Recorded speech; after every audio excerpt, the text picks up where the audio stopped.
Good evening.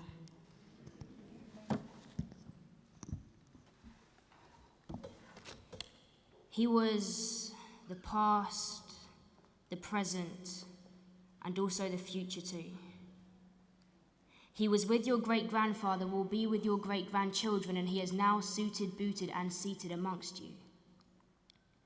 Amongst you, there are many tales to tell, academic success being one we all know very well. But yesterday evening, as I napped, a book fell into my lap and the pages turned themselves to your story. I said, the pages turned themselves to your story. You are the past, the present, and also the future too. Amy Winehouse was mixed race, but I'm gonna take it back to black. Back to before blacks were under attack. In fact, I'm gonna take it so far back to before the world meant anything to you. I'm gonna take it back to when you were in your mother's womb. Your mother's womb. You weren't trapped, but comfortable in your confinement. Knees tucked in, it was a comfortable alignment. Comfortable in your environment, you saw no means of a fall. Until months on and there's a hole in the wall and reality pours in. So used to the silence of you being the only one in your world, you cry teardrops stained by life. You've been born into a world where nobody knows you, yet everybody has expectations for you already. They didn't ask if you were ready before they pushed you out of the deep end into an empty pool with nothing connected to support you. You weren't over the moon with the circumstances in the motherland, but you saw no reason why she had to deport you, why anyone had to report you. You were living comfortable. But then comfort soon became sitting on a couch with no gold stars to your name, claiming you knew you were destined for something greater. Trying to tell your story to every kind of hater, but they were just like later. Late at night you dream this reoccurring dream, but knowing that no one will believe and no one wants to hear, you confide in your couch watching sport films, pondering on your own deepest fear.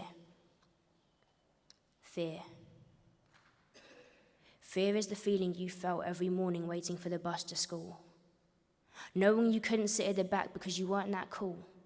You couldn't sit at the front because of the front seat rule. You couldn't sit in the middle because you were different from them. So every day in the left, right, mid, center, sort of you stood. But mind you, from where you were, you could look upwards and see more of the sky and the sun than any of them could. But anyway, school. School was never a happy place for you. In friendship groups, there was no space for you.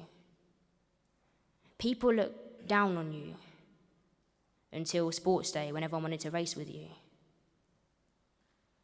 Concentrating in lessons was impossible for you because you were constantly oppressed by the student sitting opposite you. Homework always seemed to get on top of you until Friday afternoon. Your teacher sets you a task. She says, ask whoever you have to ask. Do whatever you have to do. But come Monday morning, you're going to give a speech to the rest of the class telling them why they must respect you. You got shivers when she told you your task, because you realized that you were tired of coming last.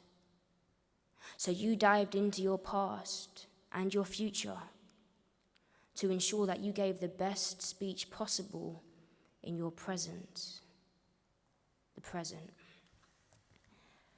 Monday morning, it's a new day, it's a new dawn, and you're feeling good.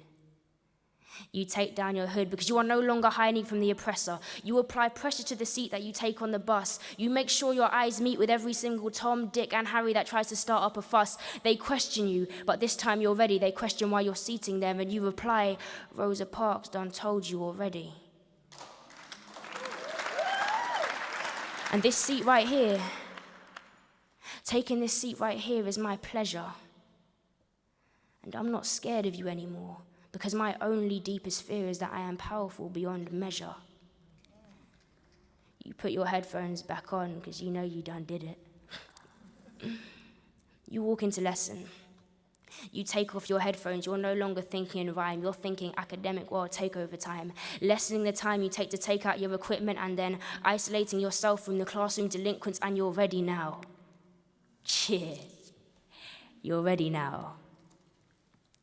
You stand up in front of the class and your past says, I have a dream.